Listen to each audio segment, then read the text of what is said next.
Discover Help presents Stress-Free Living with Ray Samich and Mr. Stress-Free Ratanjit S. Sandhi. This audio program is an unscripted and unrehearsed conversation between Ray and Ratanjit. It is shared with you in hope of adding value to your life. We encourage you to listen to this program in its entirety to receive the full impact of its message. Sit back, relax, open your heart, mind, and soul to this edition of Stress-Free Living. Welcome to this edition of Stress-Free Living. Thank you so much for being with us here today. Apologize for our momentary start here as we are engaging with our fabulous Zoom audience. I'm Ray Samich, and it is my first wonderful privilege to introduce all of you to my longtime radio colleague, co-host of our show, and my dear spiritual brother, Ratanjit Sandhi. Ratanjit, how are you today? Oh, wonderful, Ray. How are you? I'm great, thank you. And interesting how we get involved with our audience and with each other. We're kind of having a weekly get together here, and we certainly invite all of our listeners, wherever you may be, to start getting on board with our Zoom call. We'd love to have you be part of this so we can see your face and you can give us your thoughts and opinions and help us to formulate these programs. And by the way, they're all out there on our YouTube channel, which is called Stress-Free Living Radio on YouTube. You can go out there and pick up, I think, about 120 shows now that we have captured over the years and put out there for you to think about, something for you to share perhaps with others who may need to have a little less stress in their life. Ratanjit, the topic today, I would like to talk about when and why disagreeing became hatred. You know, I've been thinking about this a lot over the last few days. If we were all the same, if I knew that you and I looked the same and thought the same and acted the same, and we had exactly the same commonalities across the board, it wouldn't be any fun. It would be like me talking to myself all the time. It would be like me looking at myself. And if there were billions of people across this country that were all identical, it would be boring. We like the idea that we look different, we act different, we think differently. We like that idea. That's what makes life interesting. That's what makes life exciting, to be able to do all kinds of things with all kinds of people. And by nature, then, we're going to disagree. Since we're not exactly the same, we're going to have differences of opinion. And that's actually part of the fun, because I'll try to convince you to see it my way. I'll try to look up the information so I can support my feelings and my opinions. And I engage with people that have different opinions. And that's part of the excitement. It's part of the interest. But it seems to me lately that disagreeing joy, that disagreeing excitement has turned into hate. And now, if you disagree with me on a gender issue or a race issue or a life issue or a political issue or a religious issue, now I don't respect your opinion anymore. I don't enjoy the disagreement. I don't enjoy the opportunity of sharing my thoughts. It becomes hatred. And it becomes hatred even to the point of killing people. You know, shooting people, setting off bombs in people's lives, and massive disruption, all because basically of disagreements. Why is this happening? What is it that has changed over time so that this is so predominant now, that a simple disagreement, even road rage? I wanted to mention that because I've been the victim of road rage. It's like somebody disagreed and now they're trying to ram my car off the road. This is insanity. Why is this at such a crazy level? Basically, the answer is so simple. And people say, no, no, no, Ratanjit, it cannot be. So I'll save the answer. Okay. So first of all, we have to understand that these words, when they use lightly, this younger generation today, uh, I love this to death. Yeah. I hate this to whatever. So love and hate they use so easily. They don't, either one of them don't mean anything. That is one of the thing. So when you grow up with that kind of thinking, so using hate becomes very easy. Now, there is another side of this is that words have power. So if you are using the word without knowing, when you are saying that I hate this person, so you may not hate that person at the time before you said that. But after you said that, the word is going to guide you and dictate you. So this is also a very strong part of what is going on. So our language itself is, we use civilized language. And now I have freedom of speech. I can say anything. And I says the more dramatic things I say, the more attention I get. So basically, all of us are part in attention deficit, and we are constantly seeking attention, constantly fulfilling our ego, and constantly fulfilling our fears and our greed and all those. And as a consequence of that, all our words and all our actions are driven by them. And sooner or later, we lose control of this, what we are doing. We are controlled by the words we use, by the environment we have created. So this goes from one step to another before you know we lost control. And now when you start a fight, and this when the fight is amongst people and then eventually it becomes a nation, we almost forget the reason we are fighting. Mm-hmm. We are fighting because I want to win, regardless of the reason. And then the fight becomes out of control. And this is what happens in our real life too. So that is one aspect of this thing. Ray, go ahead. Well, it is an interesting aspect to start with, and I know there's a lot more to it than that, but let's talk about the word, because you're right.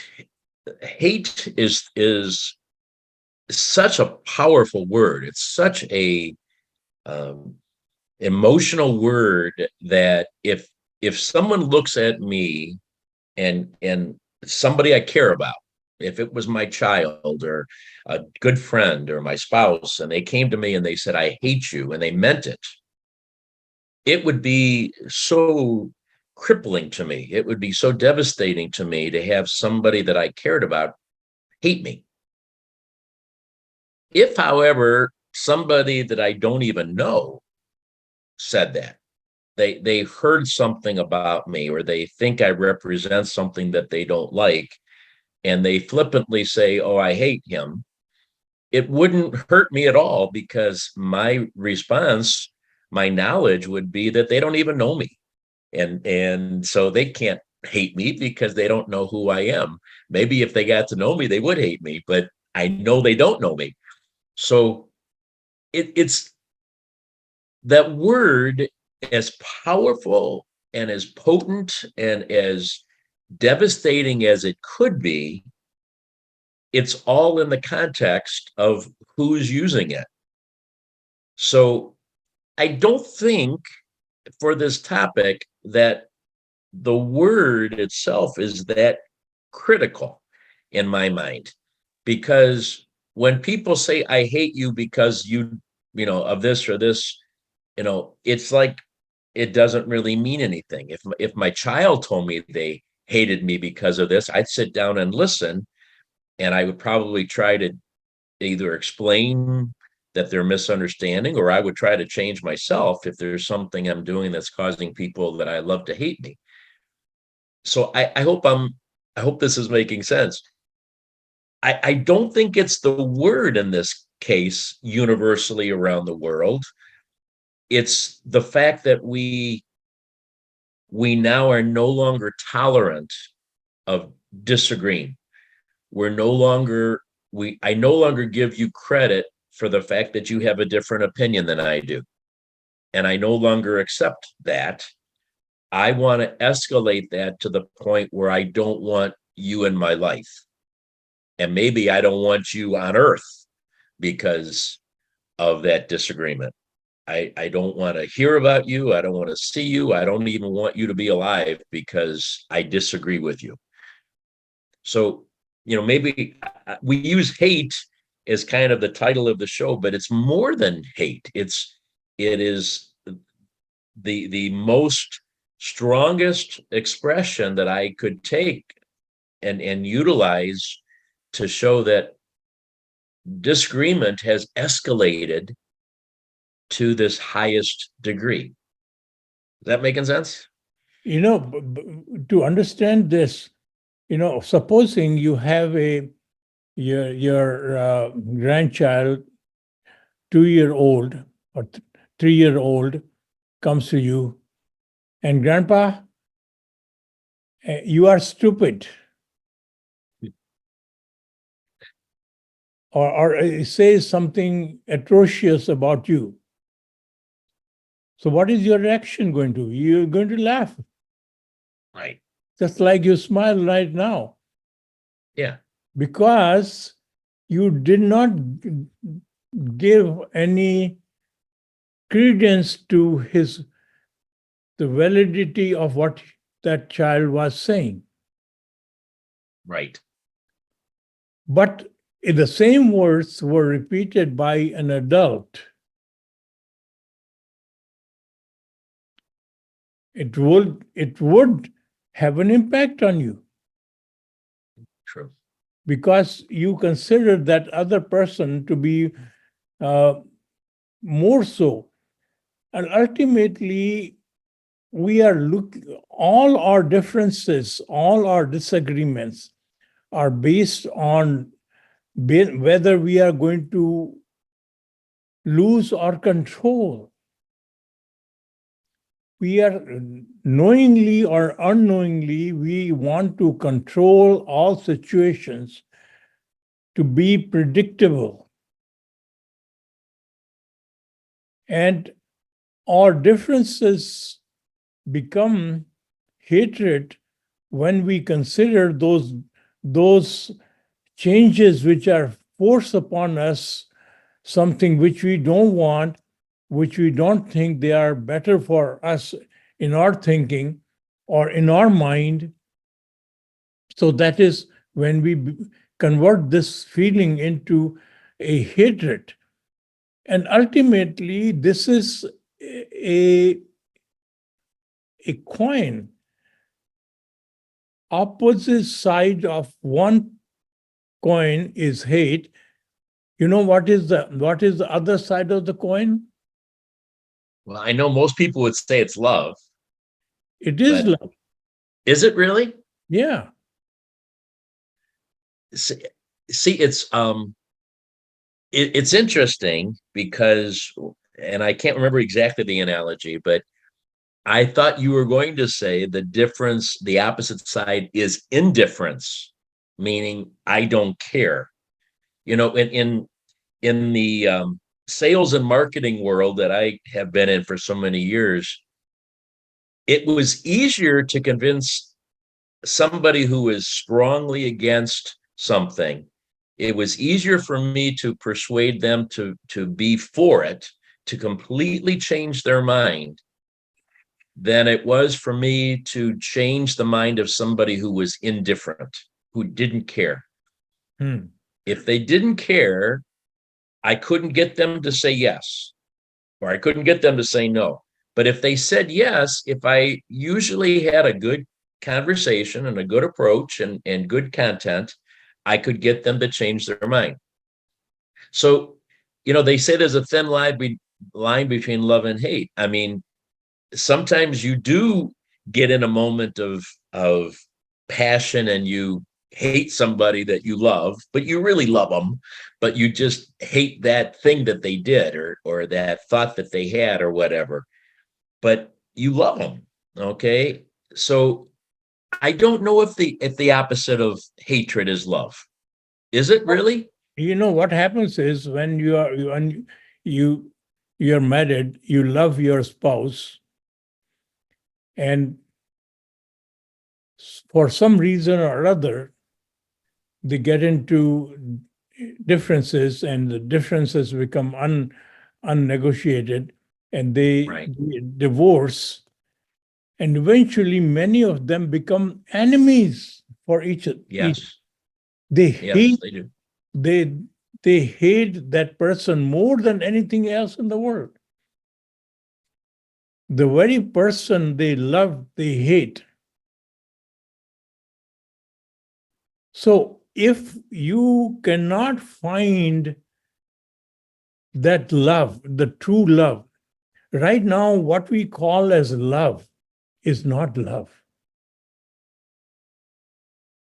Because we like a person, whether they are handsome or beautiful, or they have money, or they have uh, habits, or they have character, or they have uh, basic uh, Like a personality, humor, and things like personality, that. or the character, or so what we love about somebody these things. Yeah. But then eventually we find something atrocious about them, which in our opinion is not good. So suddenly our love uh, gets lowered, and eventually when we like something which is totally opposite of what we like in that person, we start to hate, or some reason. So until we find a a property in a person which is flawless, which is never going to be flawed, without finding that property in the person, we cannot have a sustainable love, because sooner or later all these things which we love are going to deteriorate or going to find faults in them. That is why our love is never sustainable, because we fall in love with the things which eventually would change.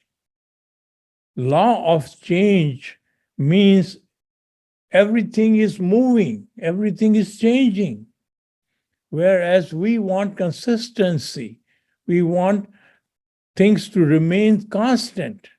So we can depend on, our dependability depends on consistency. Our dependability does not depend on understanding the law of change. So until we find something which is flawless, we cannot find love.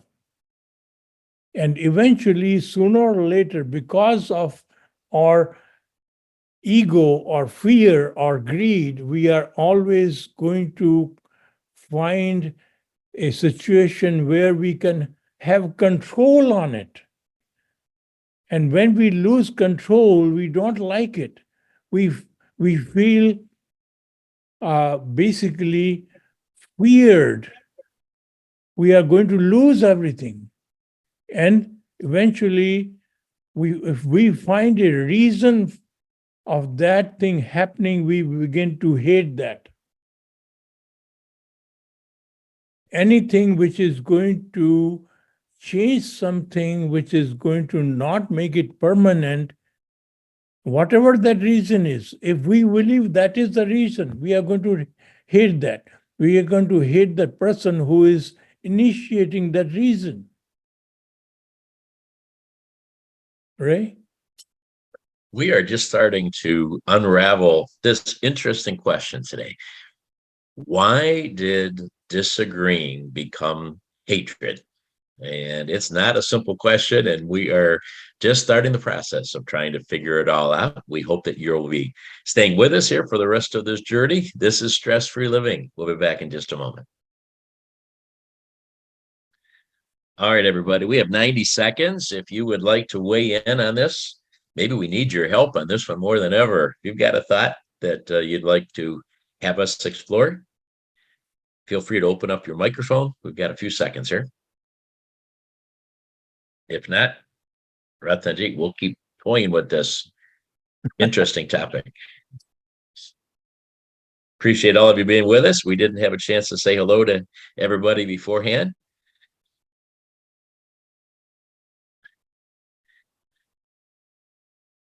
All right. You confused everyone. I think we did. Hello, Rika. Good to see you and your sweetheart, little girl there.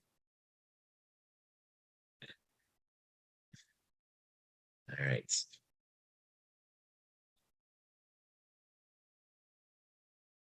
Guess we're on our own, brother. My goodness. Nobody's talking to us today. No, but they don't hate us. We got Sahil back today. Hi, Sahil. Yeah. How are you from England? Hello, how are you guys? Hi, Thank you for Good. having me. Welcome. We missed Thank you. you.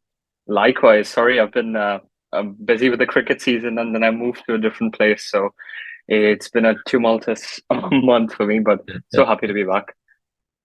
Good to have you. So are we making any sense or are we just rambling? The points you're making are so fascinating that it's taking me a bit of time to absorb it, but I'm really enjoying this conversation. So there is a question which is cooking, but I'm gonna wait for the right moment to ask it. So, but All I'm really right. enjoying the discussion. So thank you. Thank you. Let it simmer a little while. It's okay. Exactly. That way Exactly. You it'll got be the me. best one.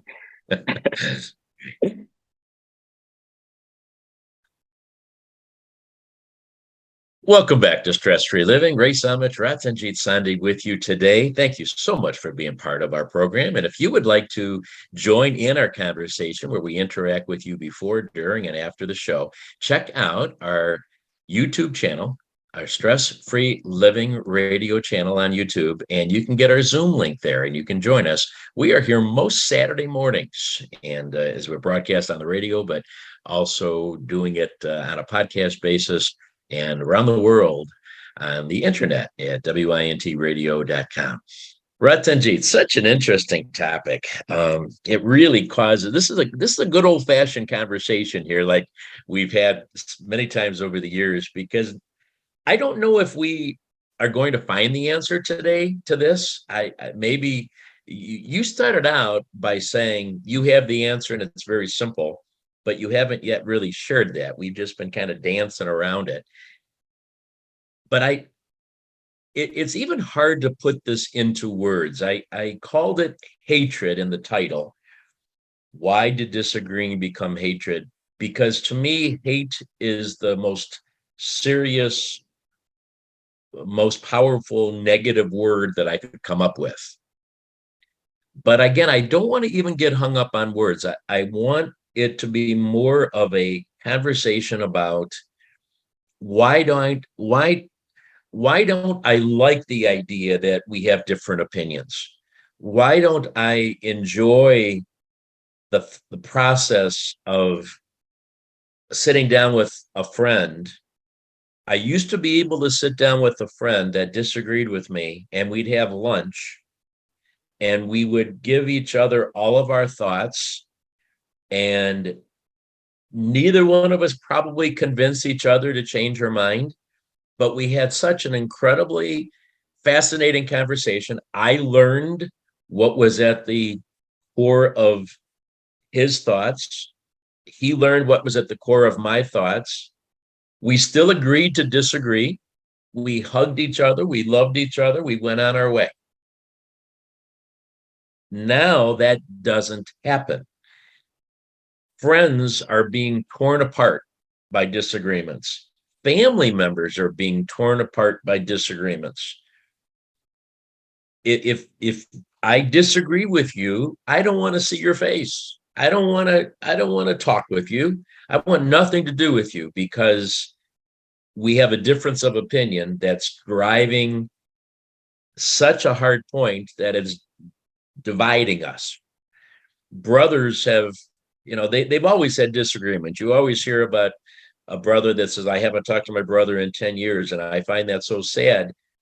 But that's happening now all the time. It's causing people not to want to be together because they disagree about a religious point or a political point or some other stupid thing. I mean, honestly, I look at it as being like there's no reason to have this level of separation because we disagree. Suppose you had a wonderful day at your work. Okay. Everything went well and you are ecstatic. And when you come home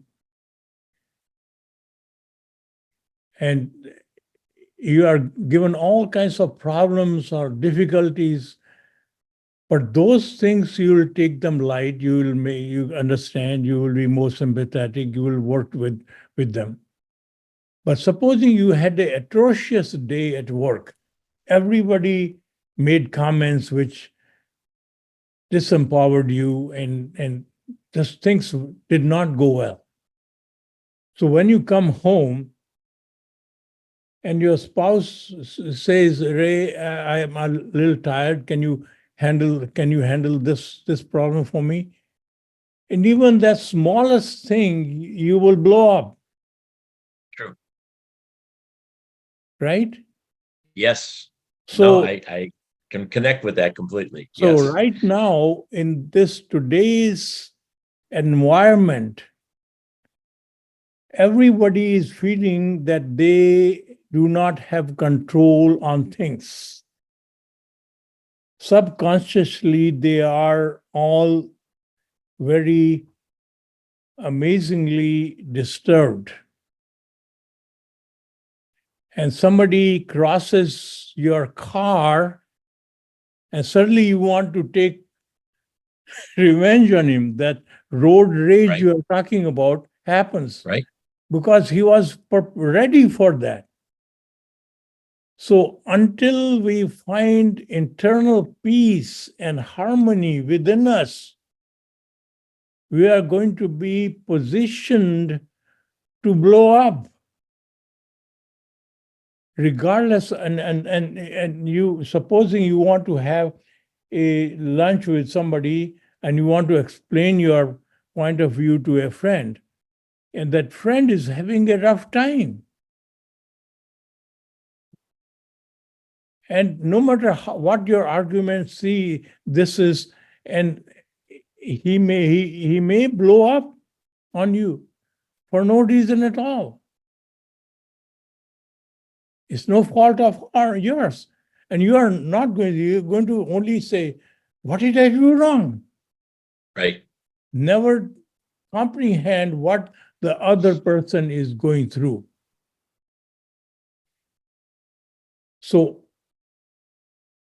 you have to comprehend, you have to be empathetic towards other people, you have to be kind to other people.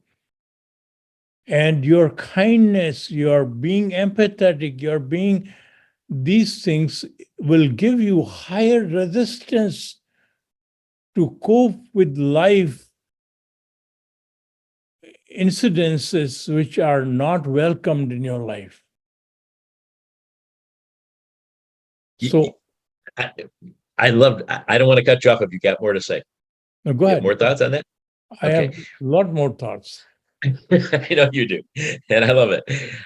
I really enjoyed what you just said. I really liked putting that in perspective because it's so true. And it's like that expression, the straw that broke the camel's back. It's Yes. like things have happened all day long, and then it's this one little stupid thing that triggered it. It broke the camel's back. So that happened. So true. When it happened to me yesterday, to be fully honest, with someone that came in my office, and it just caught me at the wrong moment, and I need to call them back and apologize today. So I get it. But you know what? When you were saying this and I'm listening, it used to be that happened once in a while. And so everybody else would get together and say, oh, he's having a bad day. She's having a bad day. It's fine. Don't worry about it. You just caught him at a bad moment. And we understood, okay, that everybody has a bad moment. Everybody has a bad day. That's part of life. But what's happening for some reason that I want to talk about is that everybody is at that point. Society is at that point. Everybody is so susceptible to that last straw that's going to break their back. So what is causing us all to be at that level all the time? What's causing all of us to be having a bad day every day, having a bad moment every moment, where we are so impatient and we're so unwilling to disagree politely and respectfully, but we take that disagreement to the point of anger and, again, hatred. I think we're on something here. I think we've approached part of this solution, is that we're all at that point all the time, where we're ready to go over the top. Look at the environment we live in. The moment you open the television and hear the news, it's all about things which are negative. That's true. And when you meet a friend or somebody, what are we talking about? This is what happened to my this brother, or this happened to my this brother. Somehow or other, we are all talking about negativity. Look at the political ads. They are condemning, if not complete lies, about their opponents in the name of free speech. And this environment is consistent negative. So you are living in the environment, even if things are not as bad as with you, still you are talking about, we ask a normal person, how are things going in this world? Oh, atrocious, horrible. So this is what has happened and this all started with, because negativity being in the marketing sells. When you scare people, they will buy goods. Or if you can entice them, they'll buy good. If whether you are enticing them by telling them lies. So how many ads people believe in? Very few. When you tell a story to another friend, they don't believe in you in that story, because we have lost faith, because we have told so many lies. There was a story in New York Times about a real case. about using drugs. So they did a survey, and there's this report they concluded that if you never smoked, not even when you were in the vicinity of your friends and they offered you a cigar or a cigarette, you never smoked. You never touched a cigarette or never touched a cigar or never smoked. Your chances of doing illicit drugs is only less than 4%. But if you don't smoke normally, but when you get together with friends and they say, okay, try the puff of this cigar or cigarette, you take a puff once in a year, your chances of doing illicit drugs goes up to 70%. Wow. So once you cross a red line, you don't think of crossing that red line again. This is what happens to us in our society. Once you told lies about 100 years back,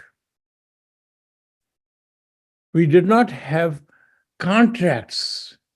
Somebody said, I'll do this for you. That was taken as a contract.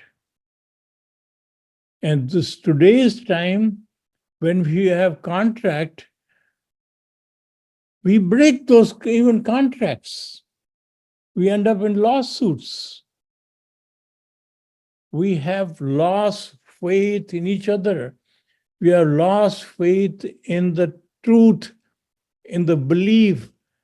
And as a consequence, this has enormously gave our brains stress.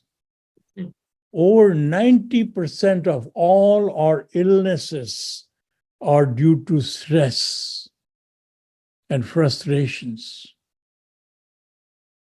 And now what we are spending close to 3.4, 3.8 or $4 trillion on healthcare. And still, US is the sickest nation on earth because our illness is not because of all these things. It is because of stress, because of the negativity, because we have not found the truth.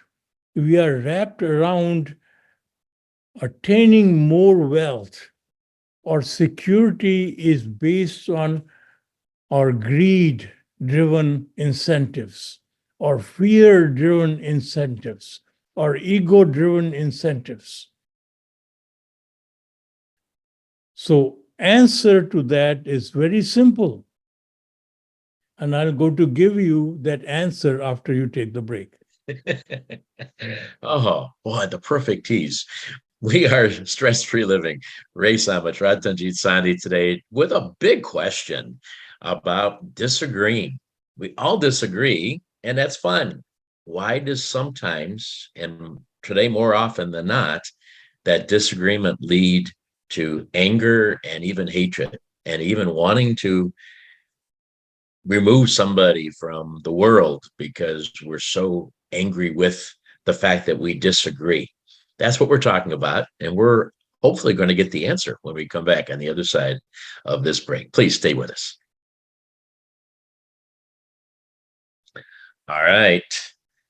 Who's got a question for us? 90 seconds. Or a thought?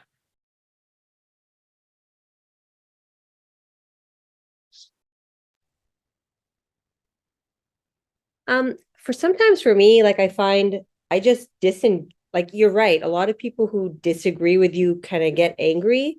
So my natural tendency is to just stop the conversation. Like I find when like someone or I disagree with somebody, sometimes I don't even share it because I feel like, oh, it's just going to be more effort and like it's not worth it. So I just keep it to myself. And I don't know if I don't know. Sometimes I wonder, but then I'm not being true to myself and true to my own opinion. But I do hold back often because, like you said, it's kind of like, well, this is just going to start something that is it really like, do I really want to engage in this, frustrating conversation? I don't care if the person agrees with me or not. I disagree with them, but I find myself holding back often from sharing my opinion because of that. So just curious to know is that like copping out? Is that just trying to, take an easy road out? And should I speak up? Just curious, just thoughts in my head. No, great thought. Great question. Thank you. And we have a few more seconds. So he'll raise his hand. Go ahead. Right. I'll try and sum this up really quickly. So, personally, more often than not, I find myself that disagreements leading to judgment rather than hate. So, for example, I was talking to a friend who I've grown up with, and he passed a comment on a topic that I completely disagreed with. And in that instance, I found myself judging that person. It didn't lead to hate, it just led to judgment. Is it possible to limit our disagreement to a disagreement and not lead to any further judgment of any? We're back on Stress Free Living. Thank you so much for being with us. We love to engage with our Zoom guests during the breaks, and please do consider being part of this conversation on a regular basis. All right, Ratanjit, you said you're going to give us the answer, but we've had a couple of great points come in here, so we got to cover these first. We talked here about the fact that people are very prone to show their disagreement and get involved in that conversation. And sometimes, more often than not, that leads to, the disagreement becoming much stronger and then going to a point of anger and hatred and separation so that the people won't get back together again.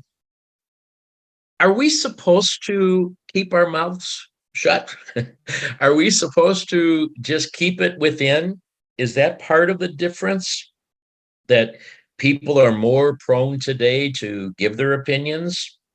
And maybe all of this that I've been talking about has always been there, but one of the sides in the past has just said, it's okay, I'm just going to keep my mouth closed and I'm going to not give my opinion. And therefore, that disagreement won't become known and it will not have that opportunity to ever become a big deal. Is that part of it? Are we more prone today than ever to feel like we have the right to express our opinion or we even have the obligation to express our opinion? Now, what happens is if you take the situation in a hospital, a patient is very sick, and nurse is serving her patient. Yes. And the patient is uttering all kinds of nonsense to the patient, to the nurse, you're this or you're that. But nurse under those conditions is only focusing on her duty to serve that person, that patient. Right? Yes. She's not offended by that. Because her objective, her goal, her mission is very clear to her to serve a sick person, a sick human being. So until we know our real purpose of life, we will always be driven by our insecurity, our greed, and our ego. So, answer to that is to first decipher yourself. Who are you? Before deciphering somebody else, why they are saying, what they are doing. All our life, we are deciphering deciphering everyone else besides us. And not without knowing who we are, by default, we are part in insecurity, ego, greed, and fear. And all our decisions are based on that. Whether I keep quiet and listen to this guy and protecting myself from being insulted, or I dislike somebody and suddenly have an opinion about that person. Because my purpose of life is not clear to me. And the purpose of life is not clear to me because I am erroneously presuming that I am this human body. And my brain is controlled by the insecurity, ego, and fear and greed of this human body, not the force which enlivens me. And when I see that force, that life in me, I see that life in others. And my purpose of life becomes very clear: to serve that divine force present in everything, in environment and in people. And I begin to listen and understand them. Why are they feeling the way they are feeling? Because my purpose is to serve. Now, that nurse is going to listen to that person, patient, if he says, please get me water, or please raise my leg, or please do this thing. So she's there to serve the patient. She's not judging that patient. Although if that patient is asked something which is going to harm him, and she knows that this is going to harm him, she's going to talk him out of that situation.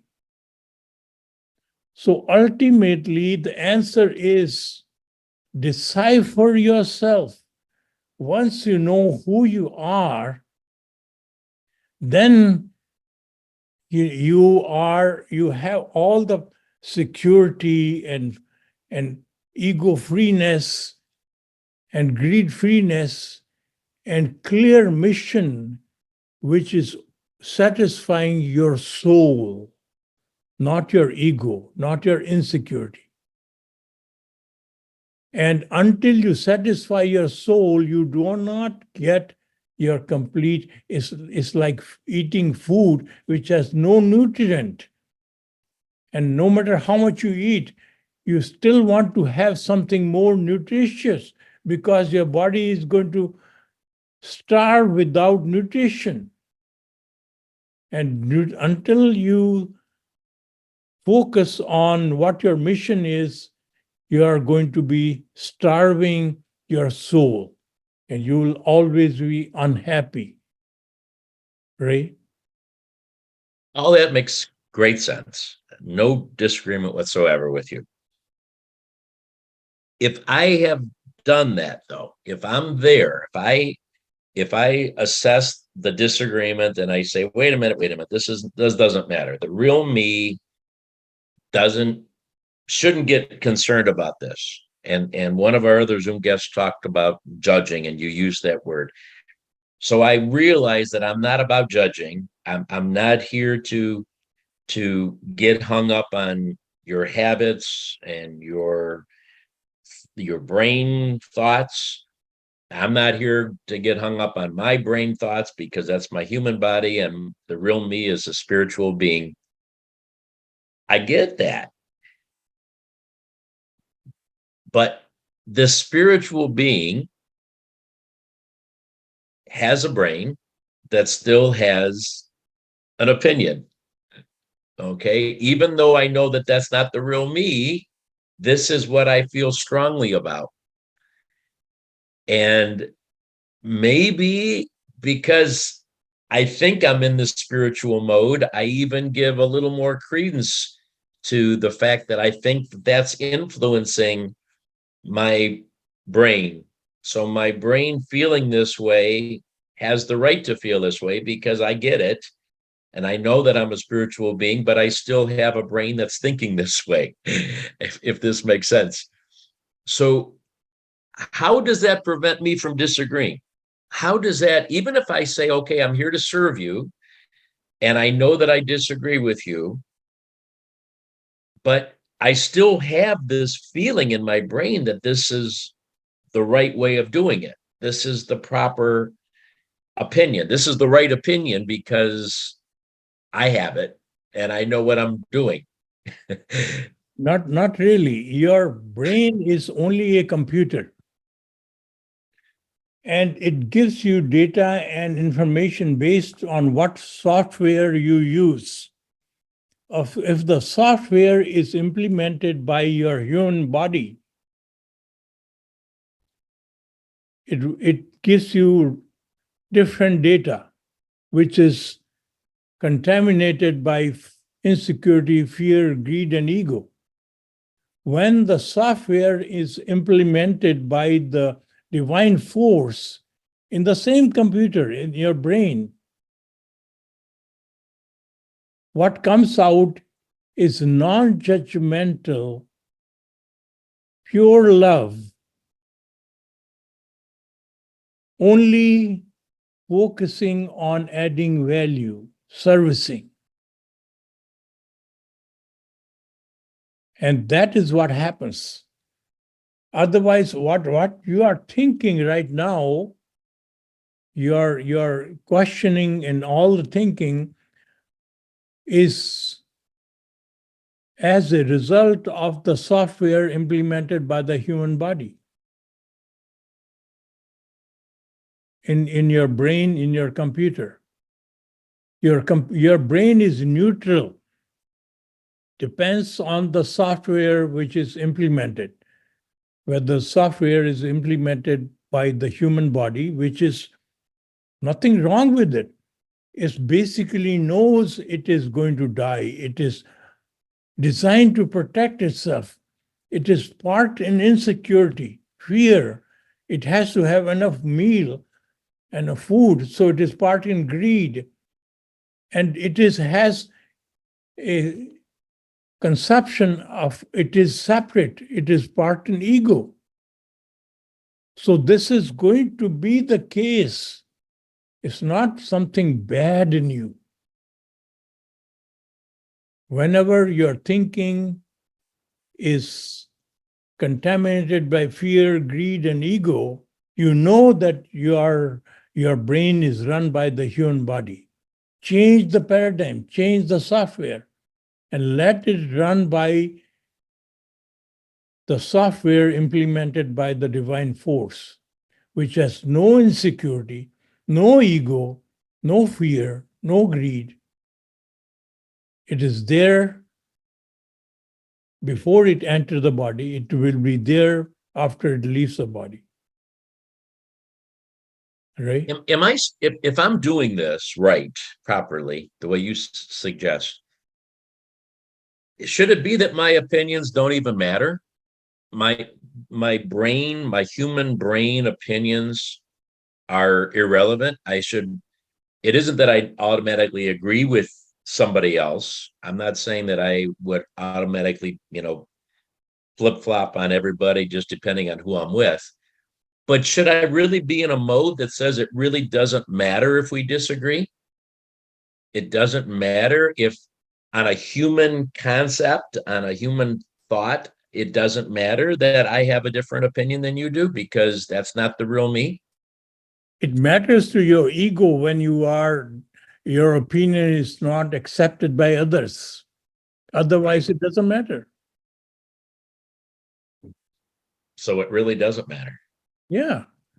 Basically, when a sick person instructs all kinds of things to the nurse, it doesn't matter to her because her role is to protect him and serve him. Our role is to serve. Our role is to add value. Suddenly, everything is going to fall in place once you understand who are you and what your role is. Otherwise, we have to go. But this last comment here in the last 30 seconds of the show may be the most powerful of all. We'll have to continue that particular aspect.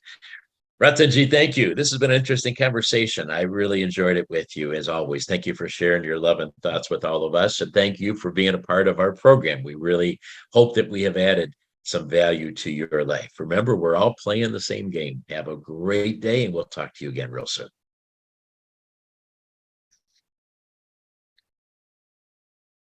Wow. Okay. So maybe my opinion really doesn't matter in the end run. Okay. Hey, everybody. Now it is your turn. We have no breaks to come back from. I think we cut everybody off on this show today, one time or another. Please don't hold that against us. But now is your chance to talk without any restrictions. You did it on purpose. I know that. I just like being mean to people. That's all. Yeah. And you want to offend people. I do. That's my nature. You finally learned that after all these years. All right. Well, we've lost a couple of people too. We lost Karen. We lost Sudeep. I hope I didn't aggravate them too much today. We lost Doug. Wow. But the rest of you that are here, any thoughts? Sahil, we cut you off. Go ahead. No problem at all.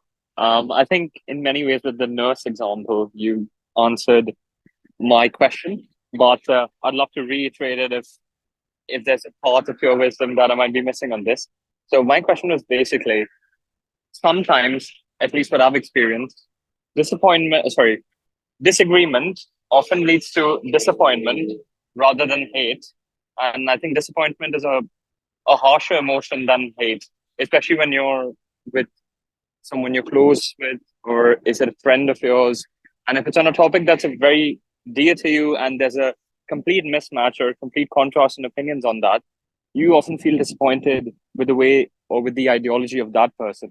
So how do we limit our disagreements to just a disagreement and not lead it to something which is probably long lasting? Basically, your data and somebody else's data are different. So based on the data each one of you have, you see things differently. So if you are very sure about your data, it is up to you to make an effort to change the database of the other person rather than debating on the subject itself. So to change the database at the point you are discussing may not be the right time. Eventually, you have to wait for the right time and the right way to change the data. So I had given an example, I think, on the show when I was in my business, and this chief engineer of the highway basically hated me. And he wouldn't see me. Yeah, I remember that. Pardon? I remember that example that you shared. Yeah, that was quite powerful. Yeah. So eventually, when but I did not hate him. I knew that his database about me was wrong. So when we discriminate other people, our understanding our data is erroneous about them. And when you are hated by somebody else, or when you are discounted by somebody else, you must understand that the database, the knowledge they have about you is incorrect. So it's basically upon you to change the data. Interesting. You said something so important in there that I don't want to get buried. We think the time to change that database is at that point of disagreement. I mean, that's what we want to do. We want to bring out all the facts, and we want to, show our side that your database is wrong and ours is right. And what you said is exactly right. That's probably not the time to do it. Okay. And I think this is a long run play. This isn't instantaneous gratification. And maybe that's even part of why this is so prevalent today, is that we want to hit these things head on with all the facts, and we want to say, this is why you're wrong. And that is just not the best time to be able to do that when somebody is so buried in those thoughts. It will take time. It may take months or years to change that database. I think that's such a really important factor there. You know, when I came to this country, I went to, and I started my business, and I went to bank to get some loan. The bank said that you have no history. You don't even have a credit card history. So similarly, Okay. to impress, to have somebody listen to you, you have to have emotional deposit with them. Similarly, just like in the bank, you have to take loan and you have to pay. You have to build a history. So if you have paid 10 or 20,000 loans before, they may give you 15,000 or 20,000. But if you have no history, even the $10,000 is difficult to get from the bank. So similarly, if you have no deposit with that person, emotional deposit is very important. You have to do things for them. You have to do before you can convince on the database change. They would not be prepared to listen to you. That's very wise. There's another thing I wanted to mention, Sahil, is that you mentioned the word disappointment, and you said that that's even stronger than hatred. And we've done so many shows on expectations, and I really enjoy talking about expectations. And if you really think about it, disappointment is another way of saying expectations that were not met. And we constantly put ourselves into a point where we go into matters expecting a result. Maybe it's even so important to us that we have thought about it for hours, or it's been in our brain, it's been in our hearts for hours and days and weeks and months that this is the way things are going to go.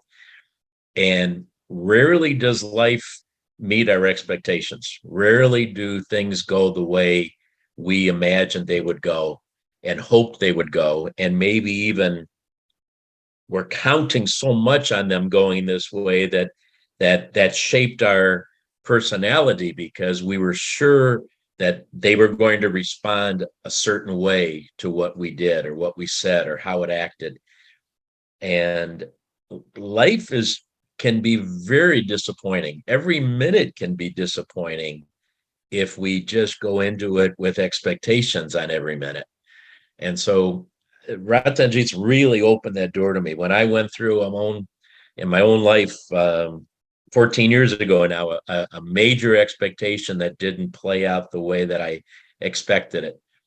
And he introduced that concept to me at that point, because I realized it was a tough situation to go through, but what made it so much tougher, made it totally unbearable, was that I had a certain expectation of what was going to happen, and it wasn't met.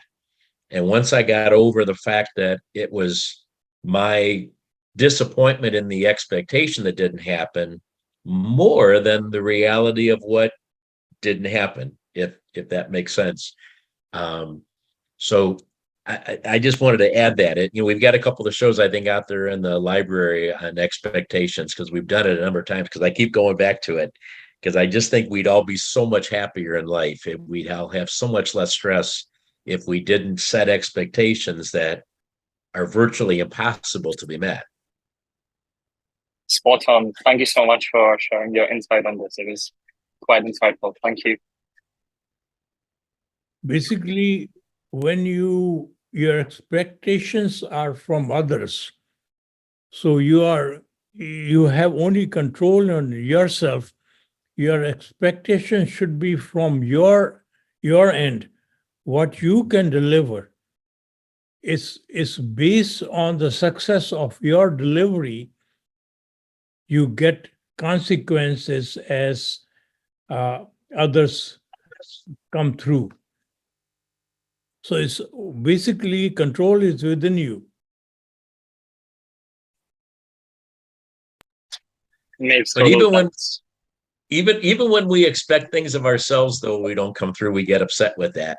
It's and I know you're right, Ratanjit. I know you're dead right. We can't expect the world to do things, we can't expect others to do things, but even our own self-expectations, it's hard to meet. And that brings us down When to you are parked in your body is running your brain, your expectations are different. Right. And when your brain is guided by the divine force, your only expectation is to add value. right. There you go. And when you add value, the consequences are coming back to you. So that is the control which you encounter by doing. When I am nice to you, automatically when I serve to you, you will wait for the circumstances when I need your help, you will come through.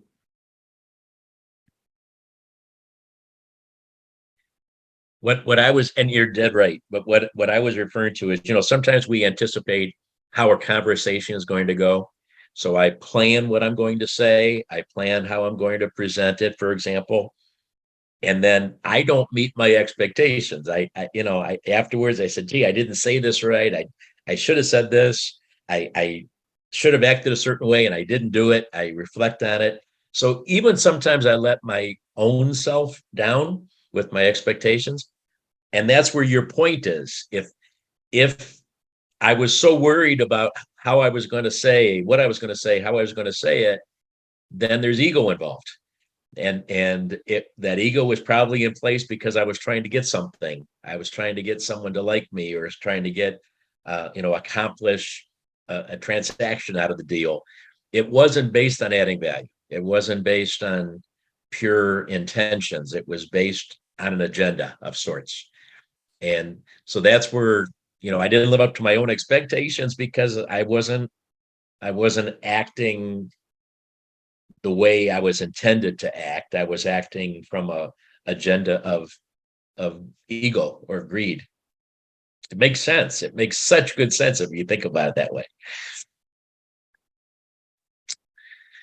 So we do have Karen with us, even though I thought we lost her on her own separate line. She's just with her better half here.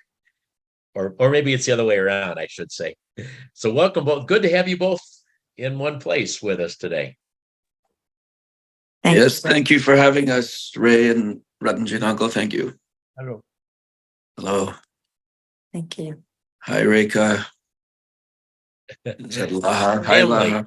The family reunion here. We're all family.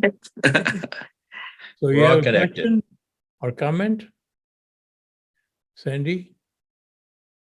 No, I enjoyed I enjoyed our session very much. Excellent reminders of serving our highest purpose and adding value. I guess that Question. yeah. Ask. I have a question, Ratanjit. You gave this amazing analogy about the software that our brain runs on, and how when it's running on the software of the ego, then we make certain decisions or we have certain expectations.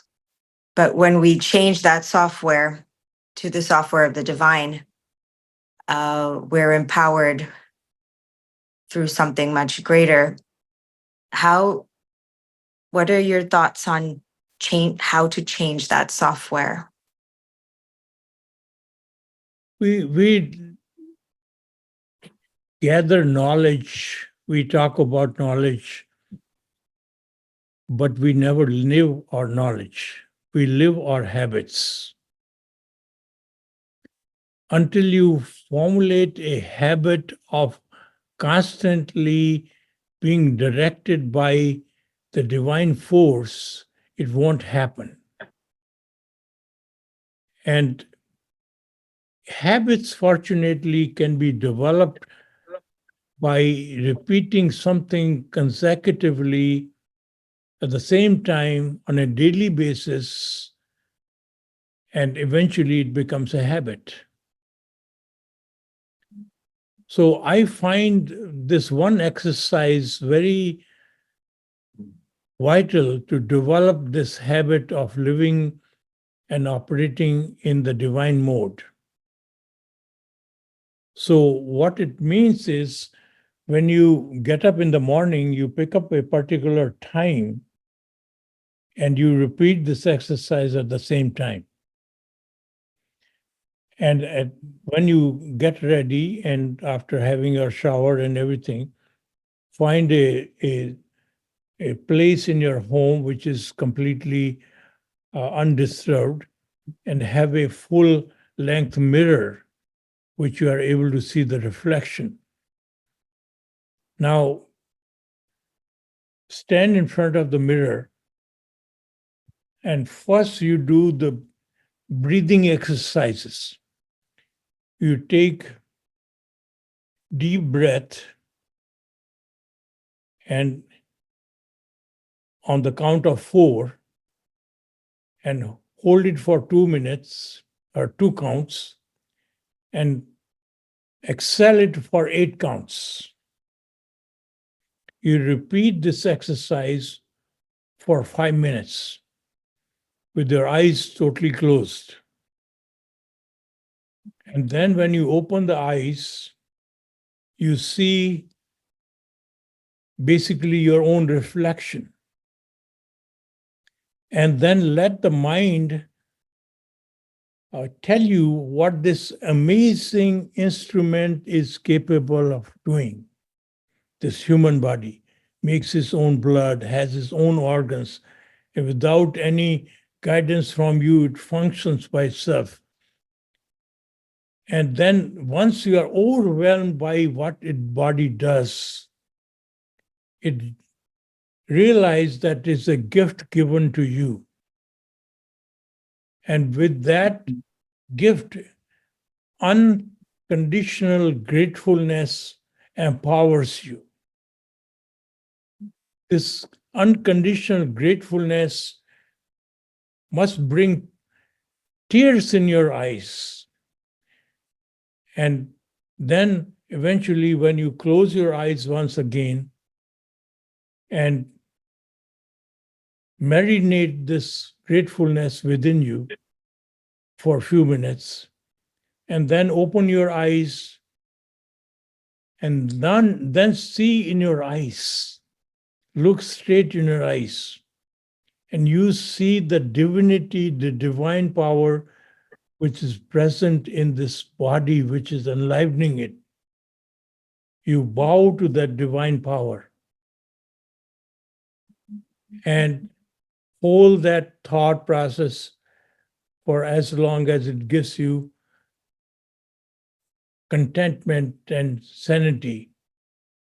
And once you finish that exercise, once you go out of the room, and anybody you confront, you see in their eyes and you see the same divine power. And that feeling may last an hour or 2 hours first day, and eventually it is going to become a habit of having that feeling with you all the time. And you will have the incentive to serve that power in others rather than judging them. So that will transform you into a person, a mindset which is being guided by the divine power. Thank you. So instead of sitting down and doing prayers and being operated by your human body mode, and in your prayers, you're always going to ask for things, which are useless. And the divine power is present within you. Whereas you're asking a pseudo-created divine power outside of you. So that is why it doesn't work.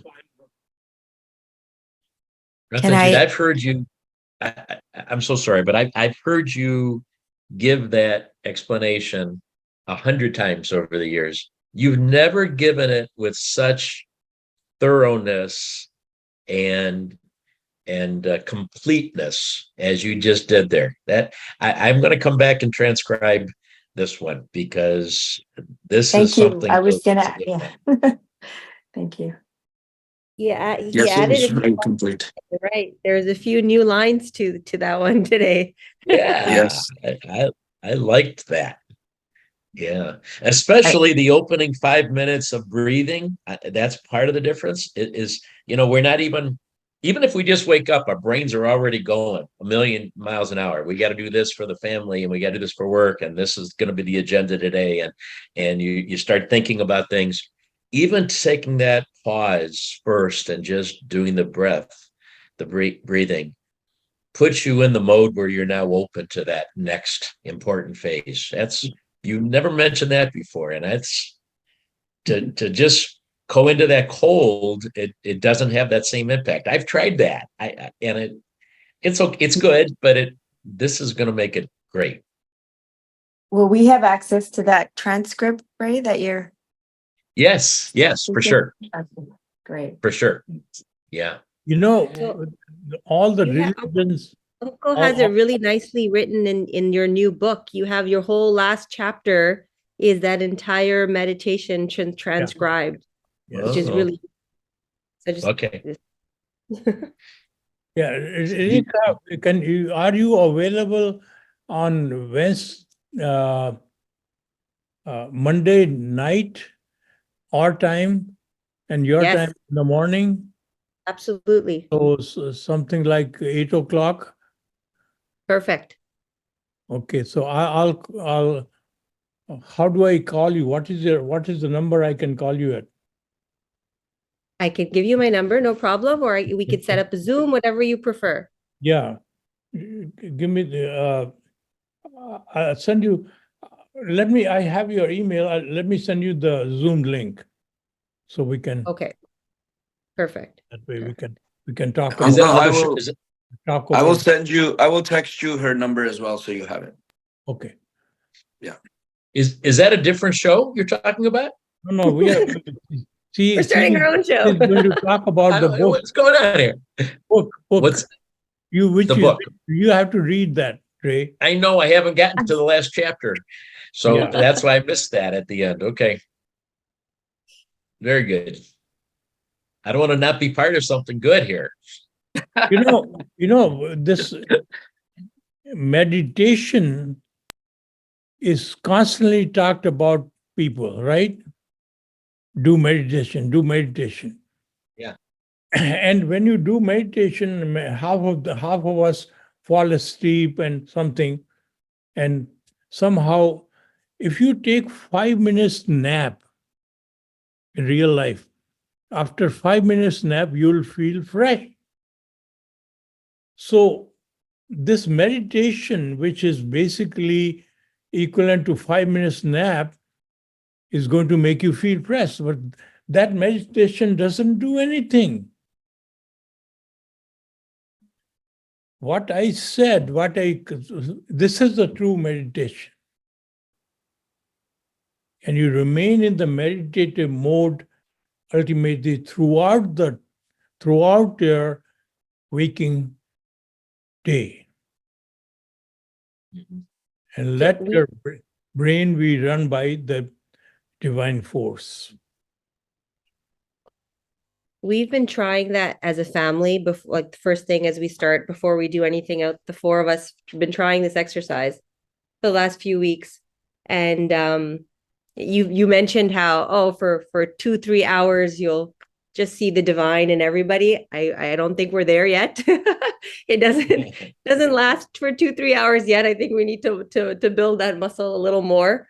And hopefully we'll get to that stage. But I can say that throughout, it's not like, because I still see myself snap sometimes right after when we're running late for school or something. But I can say that with this exercise, I find myself later in the day when I do have quieter moments or I'm not on a call or in a meeting and it's just me again, I find it's much easier to go back into that mode through this practice, which I find really, I'm really appreciating. It's like when silent moments happen throughout the day later on with this practice, I find it's that gratitude just kind of is much easier to go to that state of gratitude when you start this practice in the morning. So I really do appreciate that and hope that with time and practice, we can get to a state where we're feeling it longer after, right after the practice, like you do.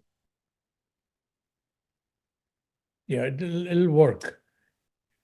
Just have faith and continuously keep on doing that. And especially that life has monkey wrenches which are thrown into our life, and this disturbs everything. So make sure when those monkey wrenches arrive, you do not get off this drill, this practice. Especially because those are our expectations again, Yeah. right? Don't have the expectations. Those really do hurt us.